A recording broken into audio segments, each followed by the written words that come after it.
Boa tarde, amigos e amigas do Observador Político, ouvintes da FM 93, telespectadores da nossa TV. Ontem foi iniciada o processo de votação da reforma da Previdência. Eu confesso que, diante da polêmica do tema, eu não esperava que ainda, antes do recesso parlamentar, a Câmara dos Deputados fosse votar o projeto. Iniciou-se ontem, foi até a madrugada, interromperam a votação, recomeçou agora, já perto do meio-dia. O presidente Rodrigo Maia assumiu a presidência dos trabalhos e, enquanto isso, a confusão vai rolando. O deputado Ivan Valente, do PSOL de São Paulo, fez um pedido de liminar ao Supremo Tribunal Federal para que a Câmara não inicie a votação. A votação em si está programada para as 2h30, 3 da tarde, de acordo com o próprio presidente da Câmara, Rodrigo Maia. Segundo o jornal Estado de São Paulo, que faz pesquisa, acompanhamento diário do posicionamento dos parlamentares a respeito da votação, hoje pela manhã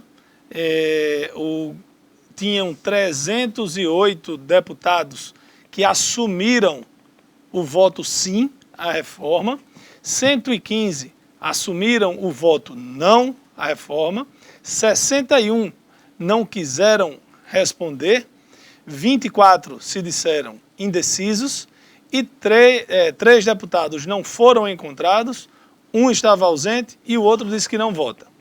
Que é o caso, aliás, disse que não vota não, perdão. Um não vota, só vota em caso de empate, que é o presidente Rodrigo Maia. O mais difícil foi convencer os deputados a votarem sim. Então, eu acho muito difícil esses 308 parlamentares que já anunciaram o voto sim a favor da reforma voltarem atrás. Muito provavelmente, desses 61 que não quiseram responder ao jornal e dos 24 que se disseram indecisos, certamente ainda terão alguns votos aqui para sim, a favor da reforma, e outros, claro, para não. Lembrando que são necessários exatos 308 votos para aprovar a reforma da Previdência.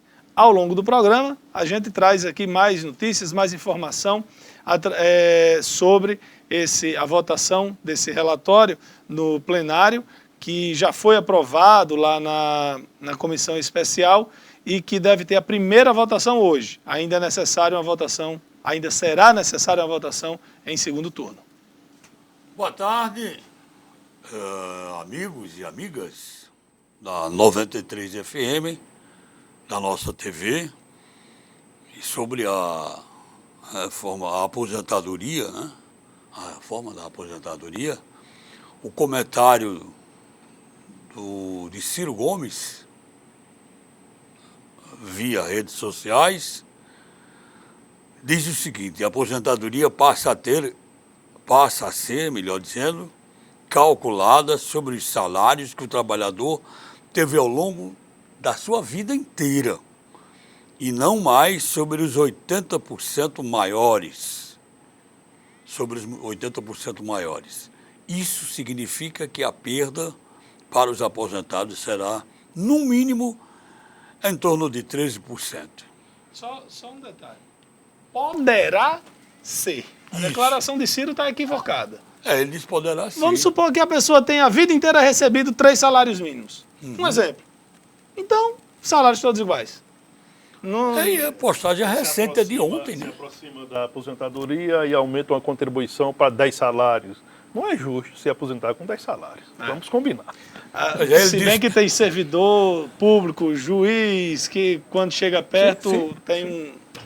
Enfim, vamos lá. Continua. E ele disse, mais recente também, em entrevista à Rádio Jovem Pan de São Paulo, é palpite, Bolsonaro não termina o mandato. Eu não sei se ele devia estar dizendo essas coisas, não. Quem tem boca diz o que quer. Eu ia dizer agora, quem tem boca diz o que quer. Mas tenha santa paciência. Eu dizia que Bolsonaro não ganhava, Também. não contava né? com a facada. Pois é, vamos embora. Vamos tocando de frente, porque eu vou trazer o assunto agora. Antes, lamentando aqui a morte súbita do jornalista Paulo Henrique Amorim. Primeiro, ele não aparentava a idade que tinha, pensei que era mais jovem, muito conservado, de 77 anos. Estava afastado da Record e ontem à noite, na madrugada, depois de um jantar com os amigos, faleceu em casa, infartou. O jornalismo está de luto, se foi um talento, um grande talento, Paulo Henrique Amorim. Olha, outra vez nós vamos falar aqui, voltamos a falar aqui, sobre a questão do programa do leite, e aí é preciso acreditar o trabalho que a vereadora Aline Couto tem feito, cobrando em pronunciamento na Câmara, inclusive ontem, terça-feira, porque o programa do leite, e eu vi ontem uma entrevista de Sandro, coordenador não me lembro o sobrenome, Sandro alguma coisa, falando sobre o programa do leite do Estado. Ele disse que é totalmente, ninguém sabe de nada. Ninguém sabe para onde vai, quantos litros é para aqui, quantos litros é para ali, quem recebe, quem entrega, uma coisa maluca. E aqui em Mossoró, vários pontos de distribuição não entregam o produto como se deveria. Por exemplo, se é para entregar 3, entrega 2, se é para 2, entrega 1. Ou acontece em outros pontos onde seriam 4 litros, uma hipótese. Aí estão entregando 6, 7. Na verdade, está saindo leite pelo ralo. Aquele pacote de leite de 1 litro está saindo pelo ralo. A pergunta é essa que não quer calar. Para onde está indo o leite?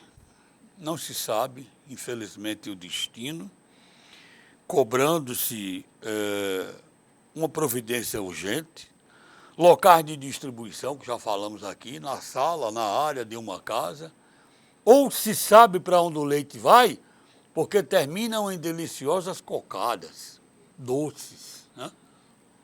Aí sabemos onde é que o leite foi parar quando as cocadas chegam na mesa de cada um, ou deliciosos doces. Enfim, não há resposta.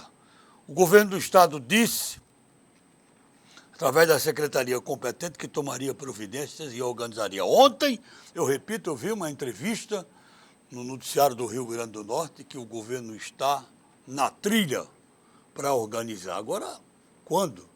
Porque é inadmissível o que está acontecendo com o programa do leite. Primeiro, pelo desvio, que a gente sabe que está acontecendo, sabe-se lá de quem. E depois, pela coragem de pessoas que têm condições, se isso é coragem, não é covardia, de pessoas que têm condições e desviam 2, 3, 4, 5 litros de leite, de pessoas que precisam, mas levam o leite para outros fins, como dissemos, para fazer cocadas, docinhos e por aí vai. Urgentemente, o governo do Estado precisa parar, coibir com isso, organizar definitivamente o programa do leite, porque hoje aqui no Rio Grande do Norte, o programa do leite é simplesmente o que podemos chamar de pouca vergonha. O nosso livro de hoje, baita livro, né? Fidel Castro, por Cláudia Furiati, está aqui. Uma biografia consentida do subversivo ao estadista. Esse livro conta toda a trajetória de Fidel Castro, inclusive recheado de fotos. É baita, ótimo livro, está valendo. 988-686150, o nosso WhatsApp, para você fazer a inscrição a partir de agora. César. Boa tarde, Edmundo. Boa tarde, Laire Neto. Assuntos bem palpitantes na abertura do programa. Essa questão do programa do leite, né? Essa é uma questão que é preciso ser vista mesmo. O coordenador estadual, Edmundo, é o Sandro Trigueiro. Isso aí. E ele tem se esforçado nesse primeiro momento para organizar o programa, mas a gente sabe que aqui não é querendo ser pessimista, mas acho pouco provável que ele consiga moralizar esse programa.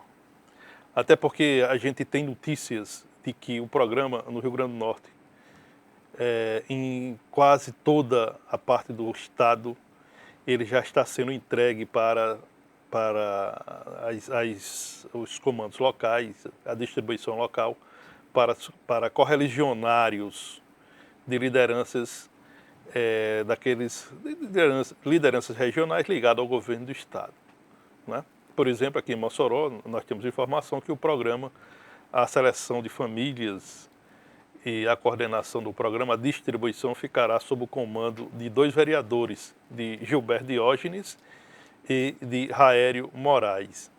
Essas são informações que nós temos de bastidores e que isso se repete em Apodi, em Pau dos Ferros, em Caicó, em Macaíba, em Açu, em toda parte. César, nessas outras cidades tem denúncias e provas, como as que Edmundo falou aqui a respeito de desvios do programa do Leite? Tem denúncia em todo canto. Porque tem que ser cobrado não só o coordenador lá em Natal, como quem indica aqui em Mossoró. Exatamente. Exatamente. A vereadora Aline Couto disse que tem, inclusive, imagens. Então, é só cobrar. Foram 2 vereadores, 3, 10 que indicaram. Cobrar desses vereadores também. A indicação do comando do programa do Leite em Mossoró ficou a cargo da deputada estadual Isolda Dantas. E me parece de forma bem clara que esse programa vai ser utilizado como moeda eleitoral. Por isso que nós já dissemos isso aqui antes e vamos acompanhar isso muito de perto. Nós não podemos admitir que um programa social e da larga importância, como é o programa do Leite, ele acaba sendo utilizado para interesses políticos eleitorais. Isso se confirmando, isso é uma humilhação para quem precisa, né? As famílias que precisam desse programa, né, dessa complementação alimentar, ela busca esse apoio porque não tem de onde tirar. Ela sai de casa, ela se inscreve, ela enfrenta a fila e espera ser atendido porque necessita. E aí é um absurdo que políticos utilizem esse programa por algum interesse que não seja o interesse de atender o cidadão. Bom, a Aline Couto, a vereadora aqui de Mossoró, que nos concedeu entrevista há pouco tempo e disse aqui de forma muito clara, e a gente perguntou e repetiu a pergunta, e ela foi muito firme a denunciar que tem provas com imagens de sacos e sacos de leite saindo na mala de um carro, sendo transportada para um lugar incerto, num flagrante de desvio desse programa tão importante. Bom, penso que o Ministério Público Estadual deveria se sentir provocado para investigar, para abrir uma linha de investigação a partir da denúncia feita pela vereadora Aline Couto, uma denúncia gravíssima. Naquele momento que ela fez a denúncia, a gente já havia dito que o Ministério Público deveria se sentir provocado, porque a denúncia é grave, e é grave mesmo, mas até aqui nós não temos informação se há uma linha de investigação no programa do Leite. E, Laíri, né, em relação à reforma da Previdência, na madrugada desta quarta-feira, ela foi encerrada aquela fase de discussão da reforma, né? E eu penso que o placar que determinou o encerramento dessa fase é um placar que indica uma possibilidade de aprovação da reforma, de certa forma até com uma certa tranquilidade. Essa fase de discussão ela foi encerrada já na madrugada por 353 votos contra 118. 353 votos. É uma margem bem confortável em relação aos 308 votos necessários. Eu não estou dizendo aqui que esses 353 parlamentares vão todos eles votar a favor da reforma da Previdência, mas eles votaram para encerrar a fase de discussão da reforma. Por quê? Porque essa fase de discussão, a oposição que é contra a reforma da Previdência, ela estava esticando e a estratégia era esticar o quanto mais a fase de discussão exatamente para postergar a aprovação dessa reforma, tendo em vista que o calendário já está muito apertado, já que o recesso parlamentar está marcado para o dia 18 desse mês, já na próxima semana, né? 18 de julho. Então, por maioria do voto, uma maioria esmagadora, né? Foram 353 votos contra 118. O presidente da Câmara, Rodrigo Maia, que decidiu definitivamente conduzir o processo da reforma da Previdência na Câmara dos Deputados, garante que hoje à tarde começa a votação da reforma. A sessão seria aberta às 10 horas, há uma previsão de que começaria a votar a reforma a partir daí, mas há uma discussão muito forte de deputados que são a favor da reforma e deputados que são contra a reforma. E essa é uma discussão natural. É uma discussão que está acontecendo exatamente naquele ambiente que deve haver sim essa discussão. Nós temos definido aqui que a reforma é necessária, mas também temos defendido que essa reforma deve ser debatida a exaustão. Para quê? Para pontos que precisam ser corrigidos, que sejam corrigidos, pontos que precisam ser aprimorados, que sejam aprimorados, para que o Congresso possa aprovar a melhor reforma possível. Quando eu digo a melhor reforma possível, eu não estou querendo dizer que a reforma vai ser bom individualmente. Não vai. A reforma vai exigir o sacrifício de cada um dos cidadãos brasileiros.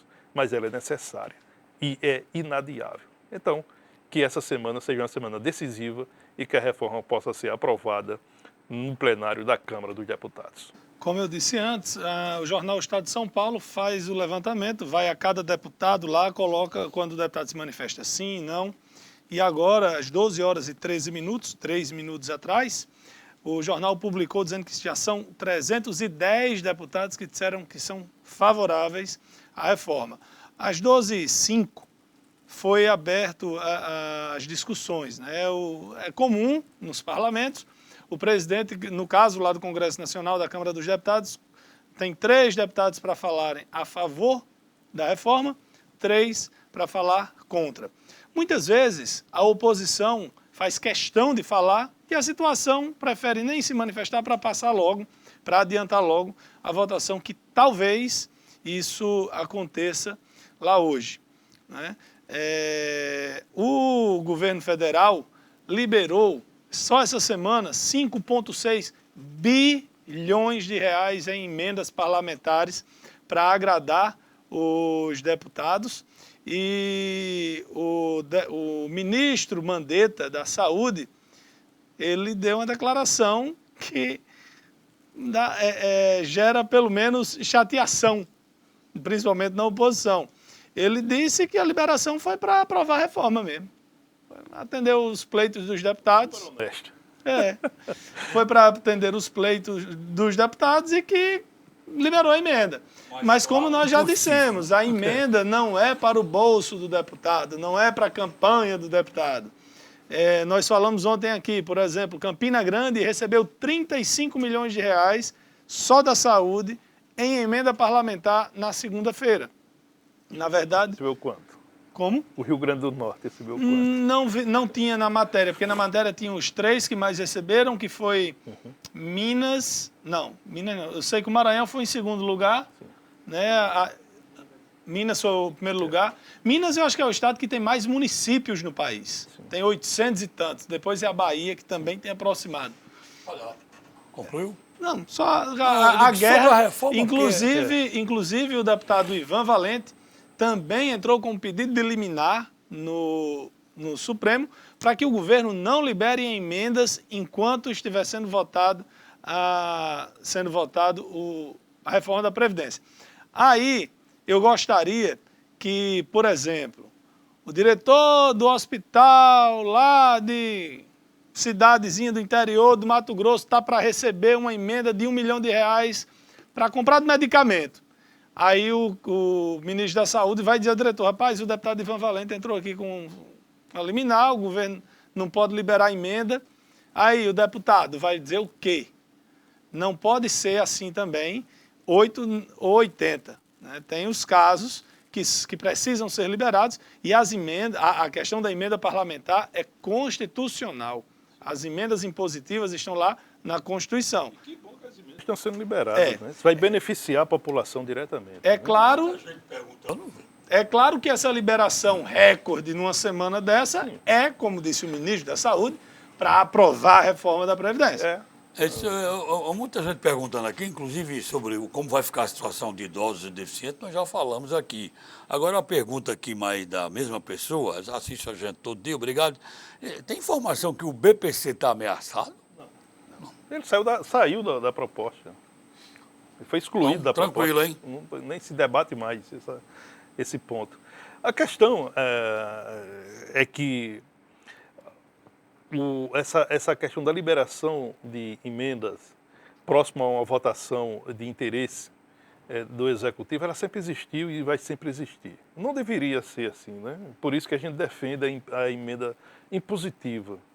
É exatamente para que não seja necessário esse tipo de negociação. Mas é assim que se faz. O governo, quando tem uma matéria, e aí eu não estou falando só desse governo, estou falando de todos os governos, quando tem uma matéria, que é uma matéria que gera polêmica e gera, no caso da reforma da Previdência, gera e vai trazer aí vai trazer um desgaste aos parlamentares que votarão a favor.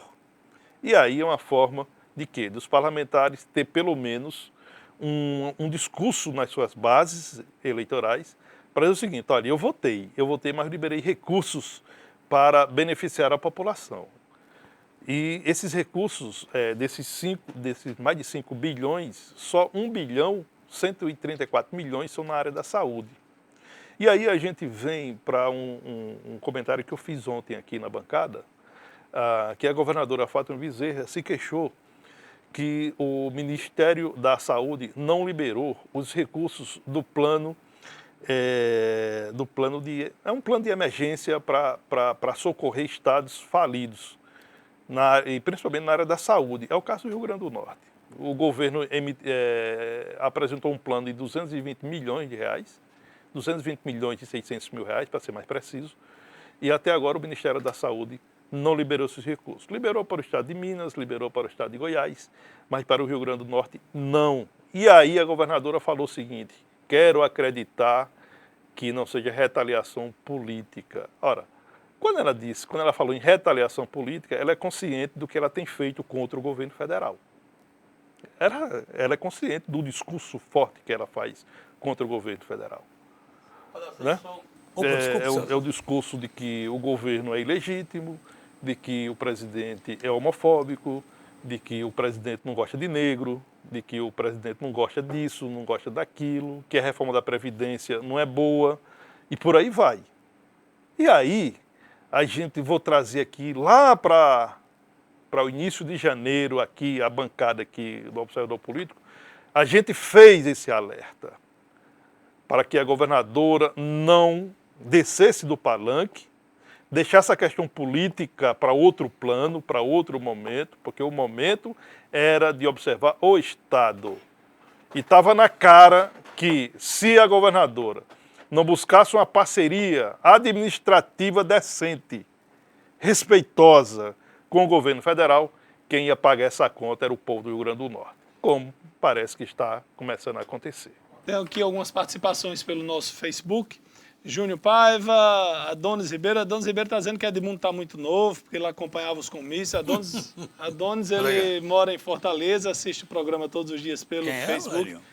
Adonis Ribeiro. Tá bom. Ele pede para se inscrever no sorteio do livro. Não sei, Adonis, como é que você vai buscar aqui o livro se for sorteado, mas inscreva aí, Edmundo. Okay. Aurinilson Leão Carlos diz o seguinte: com relação ao programa do leite, e a falta de pagamento aos produtores? Aqui em Almina Afonso, estão procurando quem queira tomar conta, porque não tem ninguém interessado. Quem também está acompanhando aqui é André Santa Rosa, Enoque Alves, todo dia participa. Não vi ainda Luísa Roldão aqui. Mas Enoque pergunta a nossa opinião com a reforma da Previdência chegar ao Senado, os senadores. Jean Paul Prats deve votar contra. Eu não sei, não vi manifestações dos outros dois senadores. A polêmica no Senado, que certamente vai se estabelecer, é que há um sentimento dentro daquela casa, né? há um sentimento dos que frequentam e pisam o tapete azul, de que quando a proposta chegar ao Senado, os senadores reincluirão estados e municípios na proposta. Parece que esse movimento dentro do Senado da República, ele cresceu nos últimos dias e muito possivelmente isso vai ocorrer. Isso ocorrendo satisfaz o presidente Jair Bolsonaro, que sempre disse que é a favor da estados e municípios inseridos na reforma da Previdência, mas cria uma insatisfação com a Câmara dos Deputados, que retirou a estados e municípios da proposta. Isso ocorrendo, altera-se o texto voltará para a Câmara dos Deputados e isso aí vai postergar um pouco mais a aprovação da reforma para a sanção presidencial. Mandar um abraço aqui para meu amigo Ibson Lemos, que está dirigindo e ouvindo pela 93 o Observador Político. Valeu, Ibson. Bom, no sábado passado, Brasil perdeu um dos maiores nomes da música popular brasileira, considerado o pai da Bossa Nova, João Gilberto, que já não tinha discernimento do que se passava ao seu redor, estava inclusive interditado judicialmente, e uma disputa pela última companheira dele, que é mãe da filha mais nova, pela filha Bebel Gilberto e também pelo filho, a briga envolvendo também o filho João Marcelo, que não veio ao velório, mora nos Estados Unidos, está em processo de renovação de visto e disse que se saísse de lá talvez não conseguisse voltar, enfim. Pois no dia em que o corpo de João Gilberto estava sendo velado, já foi dada entrada em 2 pedidos para ser responsável pelo inventário, da última companheira dele e da filha Bebel Gilberto. O jornal Globo registrou, teve acesso a um testamento que o músico fez em 2003, dividindo em partes iguais entre os filhos, tudo dele. E aí tem um outro documento de 2017, ele revogando esse testamento, porém, entretanto, todavia, em 2017 foi o ano que ele foi interditado judicialmente. Então, vai ter briga para ver se vale ou não essa revogação. O que é muito triste é que a gente esteja vendo filhos brigando pelo dinheiro. Deveriam estar aqui discutindo, vamos fazer um museu para João Gilberto, vamos fazer um documentário, vamos pegar parte desse dinheiro, investir na história dele, em escola de música, sei lá, qualquer coisa. Mas a notícia que está se destacando é a briga pela herança de um músico tão brilhante como João Gilberto. Olha, aqui no a questão do programa do leite, muita gente denunciando, Seição, um abraço a vocês. A minha mãe, a mãe de Seição, precisa do leite e foi cortada. Pois é, como você também, tem muita gente. Deixa eu fazer um pedido aqui a quem está nos ouvindo, nos assistindo, que tiver qualquer denúncia, além de denunciar na imprensa, denuncie ao Ministério Público. Denuncie ao Ministério Público Estadual. Se puder filmar, filme. Se puder gravar, grave. E denuncie, porque é muito grave. E é de uma irresponsabilidade você fazer uso eleitoral, você beneficiar quem não precisa em detrimento de outro que precisa, porque é ligado à política, porque não é. E o próprio cidadão que desvia para outros fins, né? Claro. Não, quem tiver, como a Aline Couto fez. Edmundo disse aqui que ela tem gravações. Ela mesma disse. Então pronto, denuncia o Ministério Público, além de denunciar na imprensa. Luiz Arrondão, um abraço para você. Se manifestou. Se manifestou. Olha, o que tem de gente falando aqui, dando opinião sobre a reforma da Previdência, não está fácil, hein? Muita gente falando aqui a respeito e eu estou fazendo uma triagem. Antes eu queria informar o seguinte, que amanhã vai acontecer às 11 horas, ou melhor, às 9 horas da manhã, amanhã, dia 11, no plenário da Câmara Municipal, uma audiência pública onde vai se debater, por proposição da vereadora Sandra Rosado, a retomada da exploração do petróleo aqui em Mossoró. Se sabe que houve a questão da venda dos postos, né? dos campos de petróleo, e o evento discutirá a nova perspectiva para o segmento, criada com a futura exploração de campos maduros pela empresa PetroRecôncavo. Essa audiência pública será, repito, amanhã na Câmara Municipal, dia 11, amanhã, quinta-feira, a partir das 9 horas da manhã, um assunto de suma importância para a economia de Mossoró e região.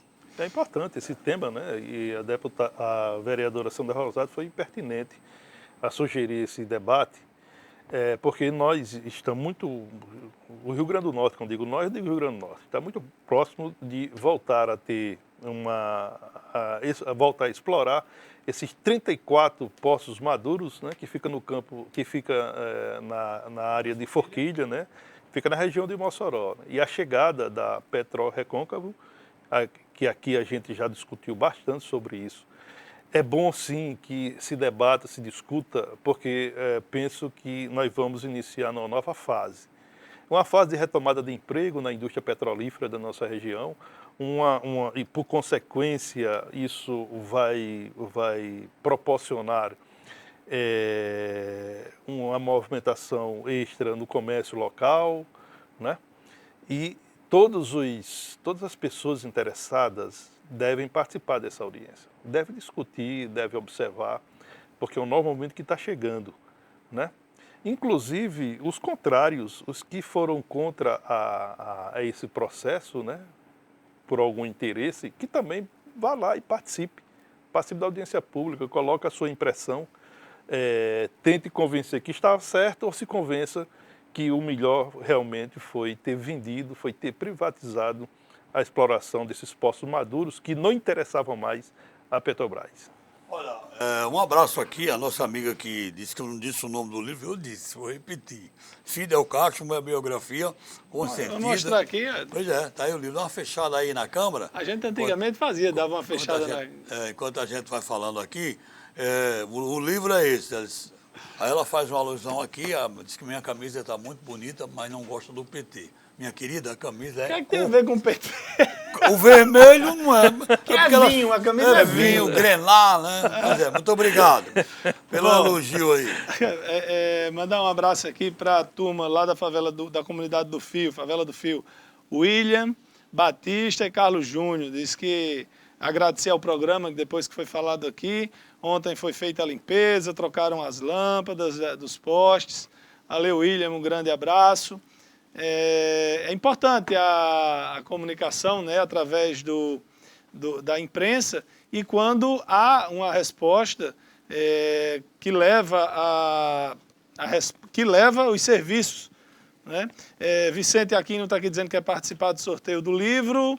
Luísa Rodão falou aqui no Instagram também, no Facebook também. Quem falou sobre a camisa foi Edna Mello. Obrigado, Edna. Mandar um abraço para a Cindy, que está acompanhando o programa. Aí André Babé, que está acompanhando pelo computador. Carlos Gregório está em casa, lá com as pernas para cima assistindo. A turma toda, graças a Deus, acompanhando o Observador Político. Ora, os servidores públicos estaduais vão paralisar suas atividades no dia 13 de agosto. Será o Fórum Estadual dos Servidores intitulou esse dia como Dia Estadual de Luta em defesa dos serviços e dos trabalhadores públicos. A paralisação ela foi aprovada na reunião realizada ontem à tarde em Natal, em que participaram os representantes das 3 entidades que compõem o Fórum Estadual de Servidores.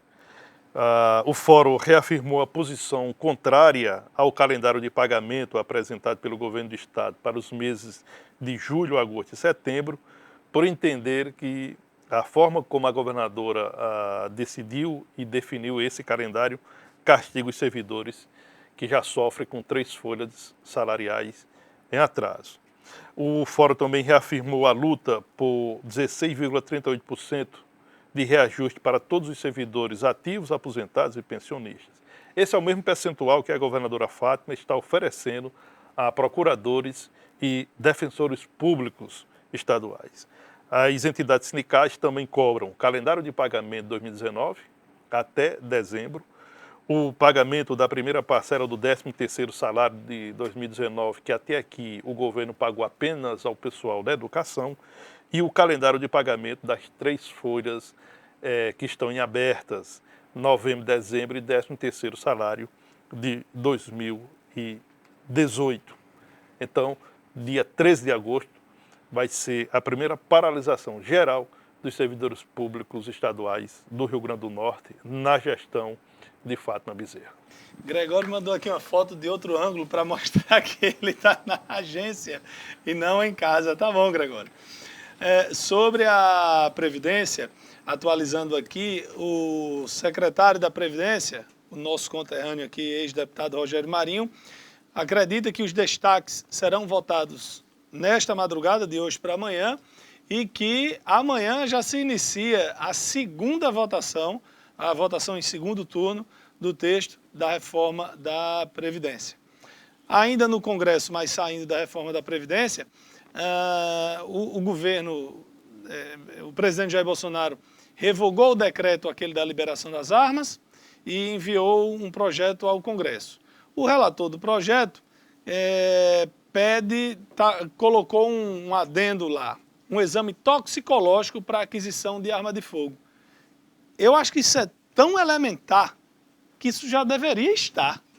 Isso uma pessoa que é usuária de droga não pode ser portador de arma de fogo. Ainda bem que o relator Alessandro Vieira, o senador que é do Cidadania de Sergipe, teve esse discernimento aqui. Né? É óbvio e ululante. Como é que um usuário de droga vai ter porte e posse de arma? E por dever de justiça, né? Essa é uma defesa que o senador Stevenson Valentim faz. Né? Ele sempre defendeu o exame. E aí eu penso que, como Lairina disse aqui, foi a melhor posição tomada por esse senador para inserir nesse projeto encaminhado pelo presidente Jair Bolsonaro. Aí agora fica a pergunta, os senadores que votaram contra, né, os parlamentares que votaram contra por entender que deveria ir como um projeto de lei, é um projeto de lei? É um projeto de lei, foi para o Senado. E não como um decreto, né? Que, muitos senadores, inclusive o Stevenson Valentim, usou essa explicação para ter votado contra o decreto, para derrubar o decreto presidencial. E agora, vai votar contra ou a favor?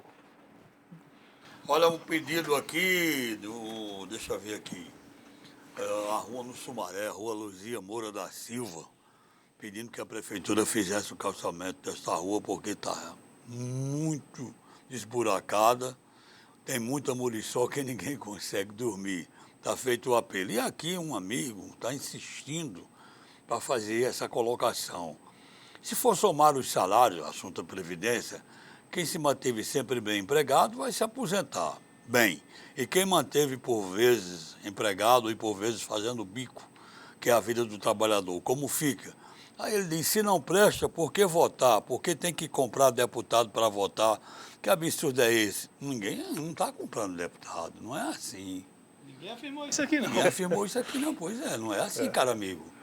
As emendas são destinadas, e a gente já disse aqui, Laíra Neto já explicou, até inclusive no seu comentário da simpatia do... Lógico. Mas não está comprando, não, pelo Embora amor de Deus. o ministro tenha dito, né, que é mesmo para votar. Mas não para comprar. Sim, não é para comprar, claro que não. Veja só, eu estive vereador por 8 anos. É legal, mas é imoral? Chegava lá... Pode dizer que é assim? Eu acho imoral.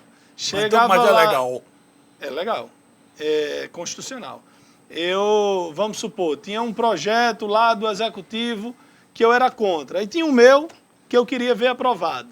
A bancada do governo dizia, se você votar a favor desse, a gente vota a favor do seu.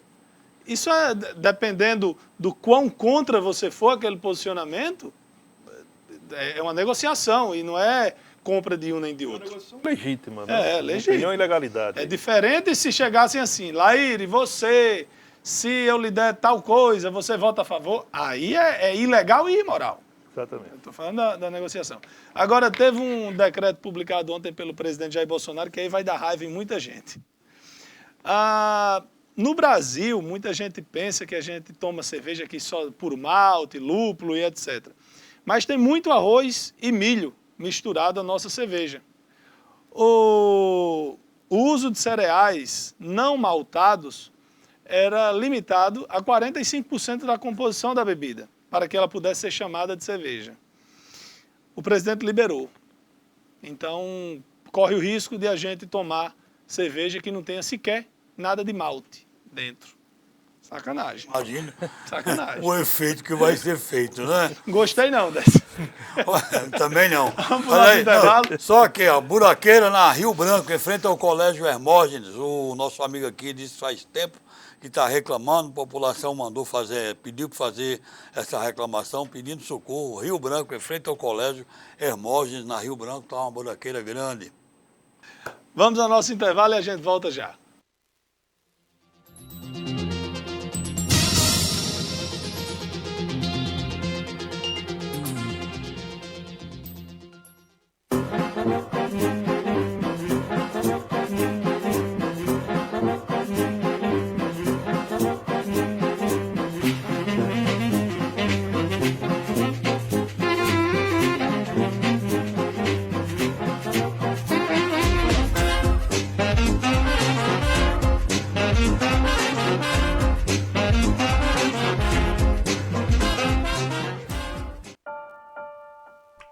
Ela tá no quarto, vai lá.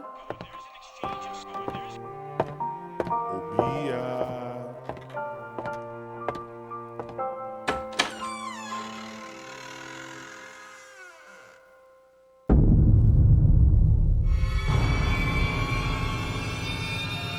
Para algumas crianças, monstros existem e, na maioria dos casos, são pessoas conhecidas. Todos contra o abuso infantil. Disque 100 e denuncie.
SAMU 192, boa tarde. Oi, o que aconteceu na cidade aqui na rua? Tem gente ferida.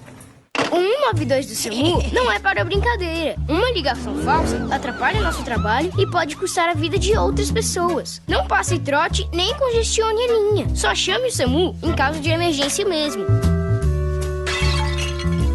Fale com seus amigos e o pessoal de casa sobre o uso correto do 192 e seja um defensor da vida junto com o SAMU. TCM Responsabilidade Ambiental. Feche bem o registro e verifique se continua contando o relógio para detectar vazamentos. Uma gota vazando por segundo são 30 litros de água desperdiçados por dia. Diminua o tempo debaixo do chuveiro e não se esqueça de fechar a torneira ao se ensaboar. Uma ducha rápida, em vez de um banho demorado, pode economizar até 150 litros de água. Desfrute o sabor da felicidade nos momentos que pedem um gostinho doce ou para os momentos de sabor mais forte, marcante, porque até o dia mais comum se torna especial com o sabor certo. Desfrute Gelateria e Café.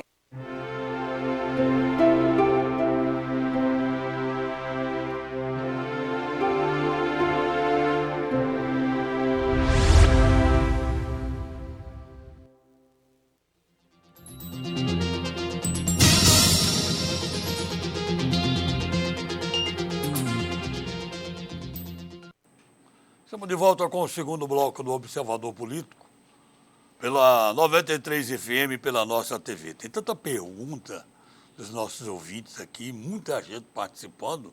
o livro está na linguagem dos jovens de hoje bombando, e muitas perguntas que eu vou aproveitar, inclusive uma aqui bem interessante do ouvinte, um dos nossos ouvintes que participa, quem eu não atendi aqui, perdão, vai ficar para amanhã.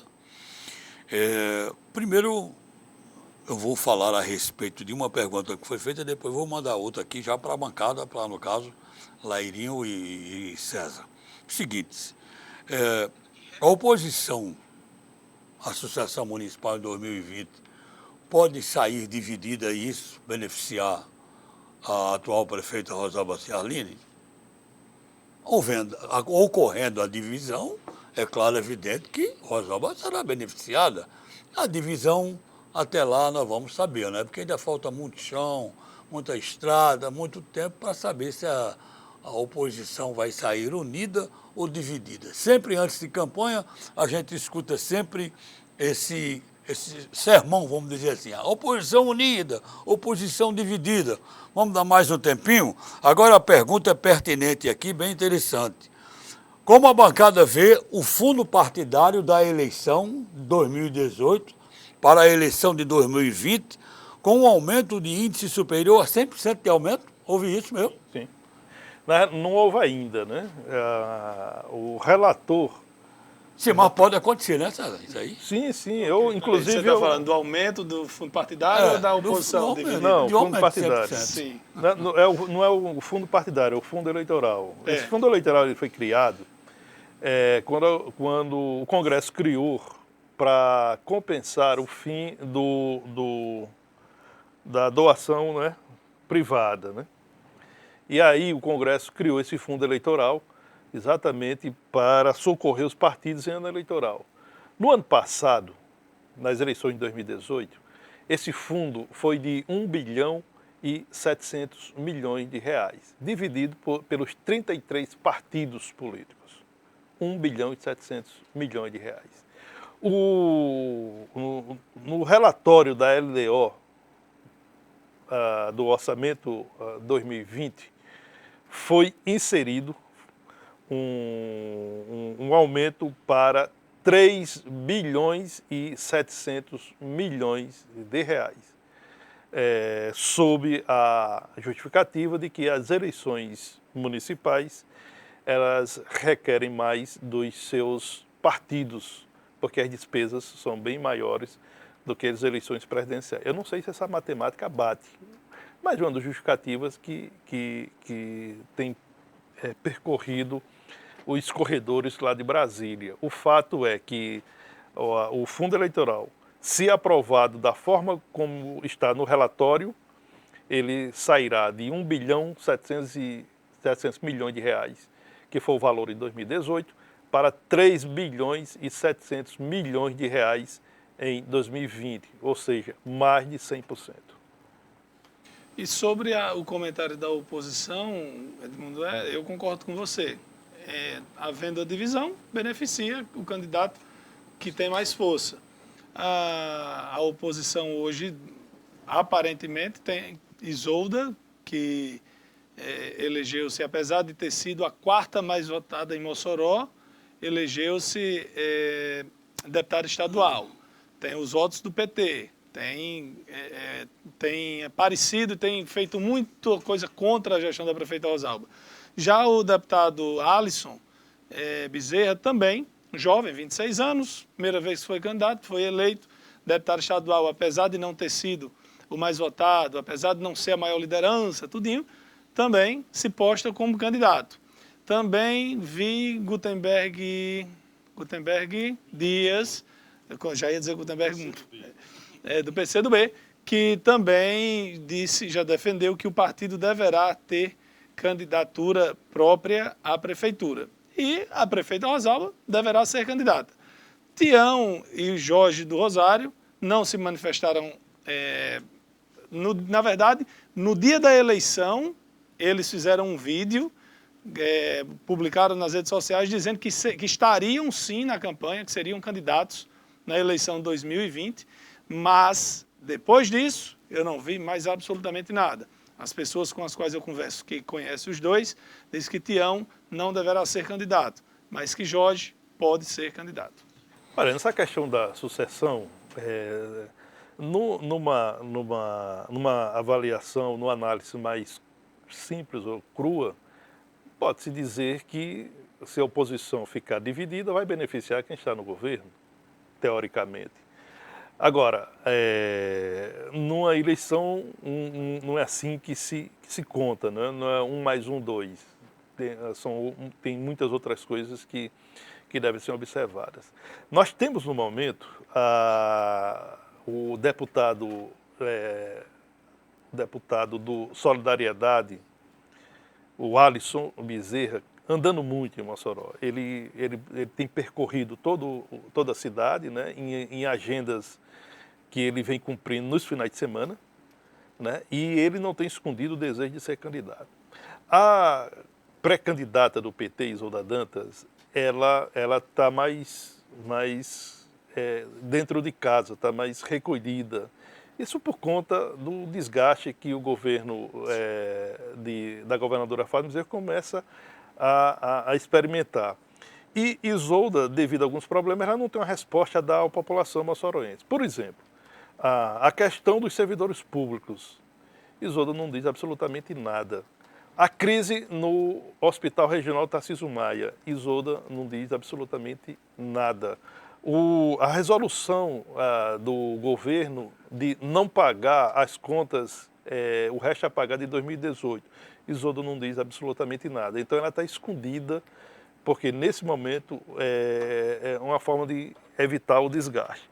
Em relação à pré-candidatura de Gutenberg Dias, eu penso que ele se apressou em dizer que é um pré-candidato a prefeito, que pretende disputar, para ver se vai ser chamado para ser vice da chapa do PT. Né? Ele entende. Já tem um vice no governo do no Estado. Governo do Estado. Acho que a estratégia dele está correta, porque, teoricamente, se a oposição se unir, seria o Solidariedade que indicaria o vice do PT, ou o PT indicaria o vice do Solidariedade. Eu estou falando aqui de Isolda Dantas e de Alisson Bezerra. Para ele não ser esquecido, ele usou da estratégia de dizer que é um pré-candidato a prefeito, muito embora o seu partido, a direção do seu partido, não tenha se manifestado em relação a esse desejo de Gutenberg Dias. Bom, lá em São Paulo, aliás, no PSDB, a nível nacional, tem uma disputa muito forte, uma disputa feia acontecendo entre o grupo do PSDB de São Paulo e o PSDB de Minas.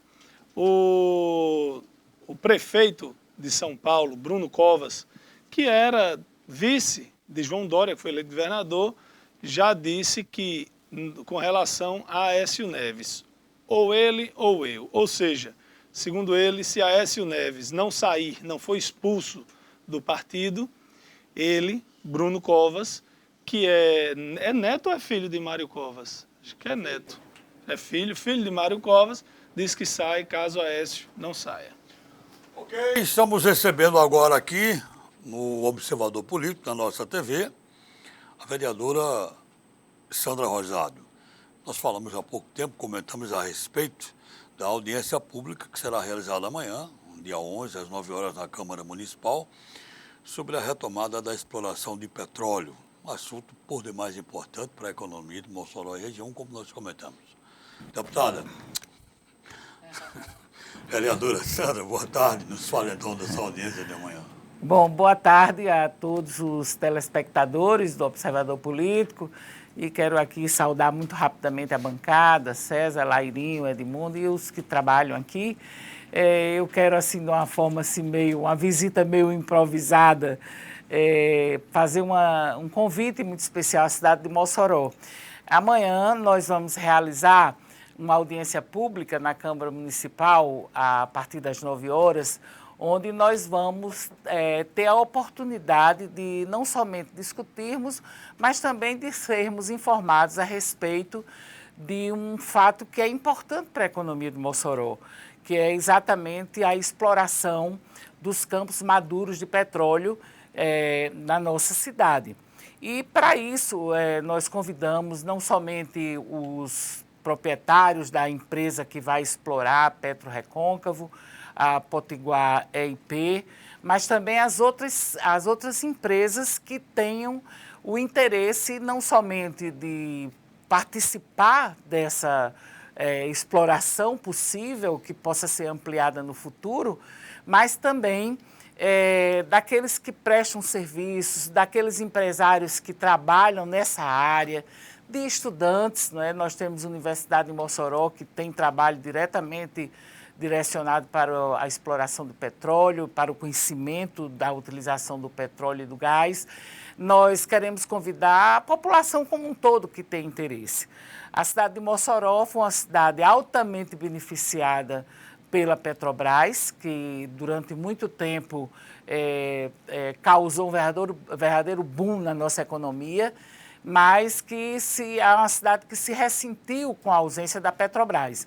E agora nós queremos fazer também esse debate de como poderemos avançar e ter tipo um reinício, não tão poderoso e tão amplo como a Petrobras se realizou em Mossoró, mas que gere perspectivas positivas para a nossa economia. Nós já convidamos, além disso, dessas pessoas diretamente ligadas à Petrobras, nós já convidamos também a prefeita de Mossoró, o deputado Beto Rosado, que foi um dos grandes articuladores para que isso acontecesse na nossa cidade, que provavelmente não deverá estar presente por conta da votação que se iniciou hoje da reforma da Previdência, mas também a prefeitos da região, porque essa é uma luta não somente de Mossoró, mas também das cidades que tenham alguma relação com o petróleo.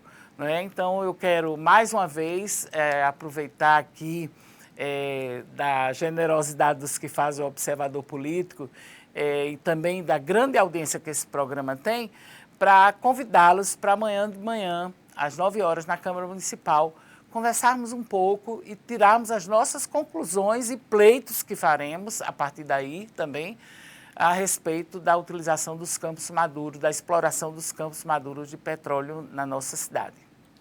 Que pleitos poderão ser apresentados? Olha, eu prefiro discutir para depois, mas na minha imaginação, nós poderemos ter um trabalho, e eu preciso comprovar isso amanhã, através dessa audiência, um trabalho de sensibilização da Petrobras para que eles ampliem esse trabalho de exploração e liberação dos campos maduros para outras empresas também, não somente empresas de grande porte, mas também pequenas empresas que têm a experiência na exploração de petróleo. E que isso resultará, César, sem dúvida alguma, numa geração mais ampla de emprego, de renda e também de novas perspectivas para a nossa cidade e região. É possível vislumbrar uma perspectiva de empregos de forma quantitativa ou não? Eu recebi do representante da empresa aqui no estado, ele me dava uma informação que a perspectiva de criação de empregos para todas as camadas, desde o mecânico, ao funileiro, às empresas prestadoras de serviço, a engenheiros, a pessoas que estejam relacionadas com o estudo do petróleo e do gás. Agora, nós precisamos exatamente nessa audiência de amanhã ter essa comprovação. E a partir daí, eu acredito que, por exemplo, a bancada federal, o deputado Beto Rosado, que teve essa iniciativa, não é? Ultimamente ele foi, sem dúvida alguma, aliás, desde o primeiro mandato, mas ultimamente ele teve essa conquista. E nós precisamos levar para o governo federal esse pleito da cidade de Mossoró. Eu ontem, por exemplo, ao ter a confirmação da vinda do prefeito de Serra do Mel, ele dizia, eu estou lamentando porque eu estou fazendo um estudo na Serra do Mel, porque eu pretendo apresentar quantos poços maduros nós temos para ser explorado e trazer riquezas e melhorar a economia do meu município. Então, esse é um pensamento extremamente positivo que poderá ser feito em Mossoró, mas também difundido nos outros municípios para que esses campos sejam aproveitados. Tá bom, então a audiência amanhã... 9 horas na Câmara Municipal, aberto ao público, às pessoas que se interessam pelo crescimento da nossa cidade. Eu imagino que vai dar muita gente que tenha trabalhado com petróleo em outros tempos, que hoje está desempregado, né? Exatamente. Isso tem o livro de Fidel Castro, bastante concorrido hoje. Vamos ver quem foi que tirou, para Edmundo dizer se já foi sorteado. Fátima Helena Dantas. Já ganhou várias vezes e também já doou muitas vezes livros aqui pra gente. Pode pegar amanhã aqui na TV ou então na Rádio FM 93, perguntando aqui rapidinho que hora é a audiência pública. 9 horas, repetindo. 9 horas amanhã. na Câmara Municipal de Mossoró. Pronto. Boa tarde. Até amanhã. A bondade humana é uma chama que pode ser oculta, jamais extinta. Sede Nelson Mandela. Uma boa tarde a todos e até amanhã. Obrigado a todos pela audiência, tenham todos uma ótima tarde e até amanhã, se Deus quiser.